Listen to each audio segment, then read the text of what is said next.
কন্যা রাশির জাতক ও জাতিকাদের জন্য 15 এপ্রিল এবং 16 এপ্রিল অর্থাৎ বুধবার ও বৃহস্পতিবার এক অত্যন্ত গুরুত্বপূর্ণ সময় হতে চলেছে।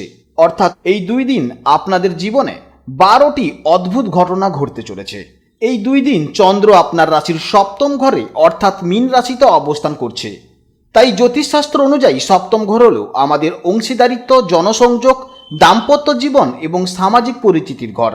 চন্দ্রের এই অবস্থানের ফলে আপনার জীবনের প্রত্যেকটি ক্ষেত্রে, তা সে কর্মজীবন হোক বা ব্যক্তিগত সম্পর্ক হোক, এক ধরনের মানসিক জোয়ার এবং পরিবর্তনের ইঙ্গিত পাওয়া যাচ্ছে। এই বিশেষ সময়টিতে আপনি আপনার চারপাশের মানুষের সাথে কতটা নিবিড়ভাবে মিশতে পারছেন এবং নিজের আবেগ ও বুদ্ধির মধ্যে কিভাবে ভারসাম্য বজায় রাখছেন তার উপর নির্ভর করবে আপনার সফলতা। চন্দ্র যেহেতু মনের কারক, তাই এই দুই দিন আপনার চিন্তা ভাবনা হবে সৃজনশীল এবং আপনি অন্যদের অনুভূতি খুব সহজেই বুঝতে পারবেন। তবে একই সাথে মনের কোণে কিছুটা অস্থিরতাও দেখা দিতে পারে। তাই এই দুই দিন আপনার কেমন কাটবে এবং কোন কোন দিকে নজর দিলে আপনি এই সময় সেরা সুযোগগুলো কাজে লাগাতে পারবেন তা এবার আলোচনা করব। প্রথমে জানব কর্মজীবনের সম্পর্কে। 2026 সালের 15 ও 16 এপ্রিল অর্থাৎ বুধবার ও বৃহস্পতিবার কন্যা রাশির জাতক ও জাতিকাদের সপ্তম ঘরে চন্দ্রের অবস্থান আপনার কর্মজীবনে একটি শক্তিশালী যোগ তৈরি করছে। এই সময়টি আপনার জন্য মানুষের মন জয় করে লক্ষ্য অর্জনের সময়। এই দুই দিন আপনার জন্য সবচেয়ে শুভ হবে আপনি যদি পাবলিক ডিলিংস বা সৃজনশীল কোনো কাজের সাথে যুক্ত থাকেন, বিশেষ করে যারা ফ্রিল্যান্সিং, ডিজিটাল কন্টেন্ট ক্রিয়েশন বা গ্রাফিক্সের কাজ করছেন। তারা কিন্তু নতুন কোনো বড় প্রজেক্ট পেতে চলেছেন কিংবা নতুন কোনো কাজ পেতে চলেছেন। যেহেতু চন্দ্র মীন রাশিতে অবস্থান করবে, তাই আপনি যদি গ্ল্যামার জগৎ, কাউন্সিলিং বা ট্রাভেল এজেন্সির সাথে যুক্ত থাকেন, তবে কিন্তু আপনার উপার্জনের বৃদ্ধির প্রবল সম্ভাবনা দেখা যাচ্ছে। অংশীদারিত্ব বা পার্টনারশিপ ব্যবসায় নতুন বিনিয়োগ বা চুক্তি করার জন্য কিন্তু এই সময়টি অত্যন্ত দারুণ সময়। এছাড়া যারা সরকারি চাকরি ইন্টারভিউ বা পদোন্নতির অপেক্ষায় আছেন, তাদের জন্য কিন্তু যোগাযোগের মাধ্যমে কোনো শুভ খবর আসতে পারে। মোটের ওপর মানুষের সাথে কথা বলে বা পরামর্শ দিয়ে যেসব কাজ করতে হয়, সেখানে কিন্তু আপনি অভাবনীয় সাফল্য পাবেন। এবার আমরা জানব যে সমস্ত কাজ আপনাকে সমস্যা করাতে পারে বা যে সমস্ত কাজ আপনাকে সাবধান হয়ে করতে হবে, সেই সমস্ত কাজের সম্পর্কে আলোচনা করব। সপ্তমস্থ চন্দ্র মনের মধ্যে এক ধরনের অস্থিরতা বা মুড সুইং তৈরি করতে পারে, যা আপনার রুটিন মাফিক বা একঘেয়েমি কাজে বাধা দেবে। যারা হিসাবরক্ষক, ব্যাংকিং বা ডাটা এন্ট্রি জাতীয় কাজে আছেন, তাদের ছোটোখাটো ভুলের কারণে বড় সমস্যা হতে পারে। তাই অত্যন্ত সচেতন থাকুন। এই সময় শেয়ার বাজার বা ফটকা কারবারে বড় ঝুঁকি নেওয়া থেকে একদম বিরত থাকবেন, কারণ আপনার আবেগ আপনার বিচার বুদ্ধিকে ঢেকে দিতে পারে। অর্থাৎ এই সময় আপনি আপনার আবেগকে কিন্তু কন্ট্রোল করতে পারবেন না। কর্মক্ষেত্রে কোনো সহকর্মীর সাথে তর্কে জড়াবেন না, কারণ চন্দ্রের প্রভাবে আপনার কথার ভুল ব্যাখ্যা হতে পারে। এছাড়া হঠকারী কোনো সিদ্ধান্ত নিয়ে চলতি কাজ বা চাকরি ছেড়ে দেওয়ার চিন্তা কিন্তু মাথায় আসতে পারে। এমন নেতিবাচক চিন্তা থেকে নিজেকে দূরে সরিয়ে রাখুন। আপনার জন্য বিশেষ টিপস হচ্ছে, আপনার কল্পনা শক্তিকে কাজে লাগান, কিন্তু আবেগের বশে কোনো কাজ করতে যাবেন না কিংবা আবেগের বশে কোনো কাগজে সইও করবেন না। 15 ও 16 এপ্রিল মানুষের সাথে যোগাযোগই হবে আপনার সাফল্যের মূল চাবিকাঠি। এরপরে জানবো পারিবারিক ও আর্থিক জীবনের সম্পর্কে। পারিবারিক ক্ষেত্রে এই দুই দিন অত্যন্ত মধুর ও আনন্দদায়ক হওয়ার সম্ভাবনা রয়েছে। সপ্তম ঘরটি জীবনসঙ্গী স্থান হয়, আপনার স্ত্রী বা আপনার স্বামীর সাথে সম্পর্কের উন্নতি হবে এবং আপনারা একে অপরের প্রতি অনেক বেশি সংবেদনশীল থাকবেন। যদি পরিবারের মধ্যে আগে থেকে কোনো ভুল বোঝাবুঝি থেকে থাকে, তবে কিন্তু আলোচনার মাধ্যমে তা মিটিয়ে নেওয়ার এটাই কিন্তু সেরা সময়। চন্দ্রের প্রভাবে আপনি পরিবারের সদস্যদের প্রতি অনেক বেশি যত্নশীল হয়ে উঠবেন। বাড়িতে কোনো ছোটোখাটো উৎসব বা গেট টুগেদার হওয়ার কিন্তু যোগ রয়েছে। তবে মনে রাখবেন, অতিরিক্ত আবেগ প্রবণতার কারণে কারোর সামান্য কথা আপনার মনে কিন্তু আঘাত দিতে পারে। তাই মেজাজ নিয়ন্ত্রণ করে রাখা অত্যন্ত জরুরি। আর্থিক দিক থেকে এই সময়টি কিন্তু বেশ সম্ভাবনাময়। বিশেষ করে যারা যৌথ ব্যবসা বা পার্টনারশিপ বিজনেসে কাজ করছেন, তাদের জন্য কিন্তু এই দিনটি কিন্তু খুবই ভালো। কোনো পুরনো বকেয়া টাকা ফেরত পাওয়ার সম্ভাবনা তৈরি হবে। চন্দ্রের প্রভাবে এই দুই দিন আপনার আর্থিক পরিকল্পনায় নতুন কোনো মোড় আসতে পারে। তবে কেনাকাটার ক্ষেত্রে একটু রাশ টানা প্রয়োজন, কারণ বিলাসিতা বা শখের জিনিসের পেছনে কিন্তু প্রয়োজনের থেকে অতিরিক্ত অর্থ ব্যয় হয়ে যাওয়ার একটা আশঙ্কা তৈরি হচ্ছে। আপনি যদি নতুন কোনো স্থাবর সম্পত্তি বা যানবাহন কেনার পরিকল্পনা করে থাকেন, তবে এই সময়টা কিন্তু বেশ ভালো হবে। কিন্তু যদি প্রয়োজন হয় তবেই তাহলে কিনুন, না হলে একটু দেরি করে কিনলে আপনার কিন্তু আর্থিক অবস্থা অনেকটা ভালো থাকবে। তবে কোনো বড় বিনিয়োগের আগে কোনো অভিজ্ঞ মানুষের অবশ্যই পরামর্শ নেবেন, তা না হলে কিন্তু সমস্যায় পড়তে পারেন।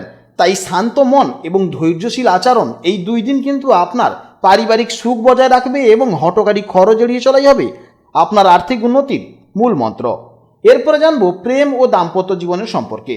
15 এবং 16 এপ্রিল কন্যা রাশির জাতক জাতিকাদের জন্য প্রেম ও দাম্পত্য জীবনের ক্ষেত্রে কিন্তু অত্যন্ত সংবেদনশীল এবং রোমান্টিক একটি সময় হতে চলেছে। যেহেতু চন্দ্র আপনার রাশির সপ্তম ঘরে অবস্থান করবে, যা সরাসরি জীবনসঙ্গী ও প্রেমের ঘর, তাই এই 2 দিন আপনার ব্যক্তিগত সম্পর্কের উপর কিন্তু এক গভীর প্রভাব পড়বে। বিবাহিতদের জন্য এই সময়টি সম্পর্কের বাঁধন আরও মজবুত করার সুযোগ নিয়ে আসবে। জীবনসঙ্গীর সাথে আপনার মানসিক বোঝাপড়া বৃদ্ধি পাবে এবং আপনারা একে অপরের অনুভূতির প্রতি অনেক বেশি শ্রদ্ধাশীল থাকবেন। আপনার জীবনসঙ্গী এই সময় আপনার প্রতি বেশ সহযোগিতামূলক আচরণ করবেন, যা আপনার মানসিক প্রশান্তি বাড়বে। যদি আপনাদের মধ্যে পুরনো কোনো মান অভিমান থেকে থাকে, তবে তা মিটিয়ে ফেলার কিন্তু 15 এবং 16 এপ্রিল উপযুক্ত দিন। একই সাথে কোথাও যদি স্পিরিচুয়াল জায়গায় ঘুরতে যান কিংবা ছোটোখাটো জায়গা থেকে ভ্রমণ করে আসেন, তাহলে কিন্তু আপনাদের সম্পর্কের মধ্যে এক নতুন সতেজতা নিয়ে আসবে। তবে মনে রাখবেন, চন্দ্র যেহেতু মনের কারক, তাই জীবনসঙ্গীর কোনো ছোট কথাকে অতিরিক্ত গুরুত্ব দিয়ে মনে কষ্ট নেবেন না, কারণ এই ছোট কথা থেকেই কিন্তু অনেক রকমের সমস্যা আসতে পারে। তাই সব কথা নিজেদের মধ্যে ধরতে যাবেন না। যখন এই ছোটোখাটো কথাকে নিয়ে ধরবেন, তখনই কিন্তু আবার সমস্যা বেড়ে যাবে। যারা প্রেমের সম্পর্কের সাথে যুক্ত আছেন, তাদের জন্য এই 2 দিন কিন্তু বেশ রোমান্টিক কাটবে। প্রিয়জনের সাথে মনের কথা ভাগ করে নেওয়ার জন্য এটি একটি আদর্শ সময়। আপনাদের মধ্যে পারস্পরিক আকর্ষণ বাড়বে এবং সম্পর্কের গভীরতা অনুভব করবেন। যারা সিঙ্গেল আছেন কিংবা কাউকে মনের কথা বলতে চাইছেন, তাদের জন্য এই সময়টি কিন্তু বেশ অনুকূল সময়, কারণ আপনার প্রকাশভঙ্গি অন্যদের মুগ্ধ করবে। তবে খেয়াল রাখবেন, আবেগের আতিশয্যে সঙ্গীর ওপর যেন কোনো সিদ্ধান্ত চাপিয়ে না দেওয়া হয়। সম্পর্কের স্বচ্ছতা বজায় রাখুন এবং একে অপরের প্রতি বিশ্বাস এবং ছোট ছোট মুহূর্তগুলো যদি ভাগ করে নেওয়া হয়, এই 2 দিন আপনার প্রেম ও দাম্পত্য জীবনে কিন্তু সুখের জোয়ার বইবে। এরপরে জানবো শিক্ষা জীবনের সম্পর্কে। 15 এবং 16 এপ্রিল কন্যা রাশির শিক্ষার্থীদের জন্য কিন্তু চন্দ্রের সপ্তম ঘরে অবস্থান মিশ্র ফল দেবে। সপ্তম ঘরে চন্দ্র সাধারণত মনোযোগের চেয়ে সামাজিক যোগাযোগ এবং সৃজনশীলতার দিকে বেশি আকৃষ্ট করে। শিক্ষার্থীদের জন্য এই 2 দিন বিশেষ করে গ্রুপ স্টাডি বা বন্ধুদের সাথে মিলে পড়াশোনা করার জন্য কিন্তু খুবই ভালো দিন। আপনি যদি একা পড়াশোনায় মন বসাতে সমস্যায় পড়েন, তবে সহপাঠীদের সাথে আলোচনা করে কঠিন বিষয়গুলো সহজে বুঝে নিতে পারেন। যারা চারুকলা, সাহিত্য, গ্রাফিক্স বা যে কোনো সৃজনশীল বিষয়ের ছাত্র কিংবা যারা কম্পিউটার রিলেটেড নিয়ে পড়াশোনা করছেন, তাদের জন্য কিন্তু এই সময়টি অত্যন্ত শুভ।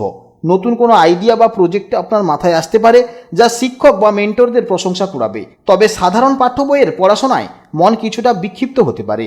বারবার ফোন দেখা বা সোশ্যাল মিডিয়ায় সময় কাটানোর প্রবণতা পড়াশোনায় কিন্তু যথেষ্ট ক্ষতি করবে। তাই একাগ্রতা ধরে রাখাটাই হবে সব থেকে বড় চ্যালেঞ্জ। যারা উচ্চশিক্ষার জন্য বিদেশের কোনো প্রতিষ্ঠানে আবেদন করতে চাইছেন বা ভাষা শিক্ষা সংক্রান্ত কোনো কোর্সে যুক্ত আছেন, তাদের জন্য কিন্তু যোগাযোগের মাধ্যমে কোনো ভালো খবর আসার একটা সম্ভাবনা দেখা যাচ্ছে। প্রেজেন্টেশন কিংবা ভাইবা থাকলে আপনার বাচনভঙ্গি অন্যদের মুগ্ধ করবে।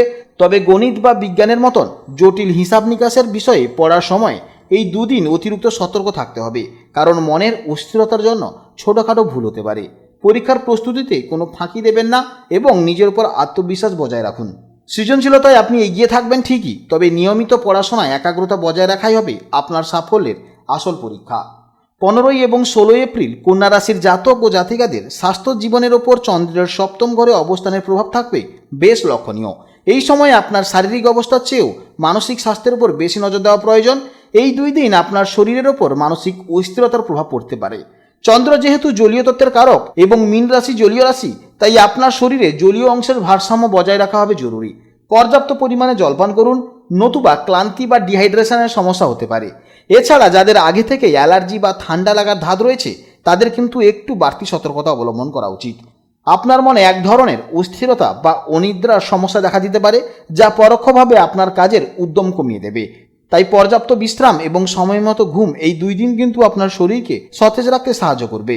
স্বাস্থ্য বজায় রাখতে এই সময় খাদ্যাভ্যাসের দিকে নজর দিতে হবে। বাইরের তেল মশলাযুক্ত খাবার এড়িয়ে চলাই হবে ভালো, কারণ পেটের সমস্যায় কিন্তু ভোগার সম্ভাবনা রয়েছে।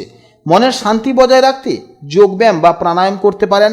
চন্দ্রের প্রভাবে আপনি কিছুটা আবেগপ্রবণ থাকতে পারেন, যা আপনার রক্তচাপ বা স্নায়বিক চাপের উপরও কিন্তু প্রভাব ফেলতে পারে। তাই উত্তেজিত না হয়ে শান্ত থাকার চেষ্টা করুন। সন্ধ্যার পর হালকা গান শোনা বা পরিবারের সাথে সময় কাটানো আপনার মানসিক চাপ কমাতে কিন্তু মহা ঔষধের মতন কাজ করবে। আশা করছি আপনারা বুঝতে পেরেছেন। যদি কোনো প্রশ্ন থাকে বা যদি কোনো জানার থাকে, তাহলে অবশ্যই কিন্তু ভিডিওর কমেন্ট বক্সে কমেন্ট করবেন। আপনারা ভালো থাকুন, সাবধানে থাকুন এবং সুস্থ থাকুন। জয় রাধে রাধে।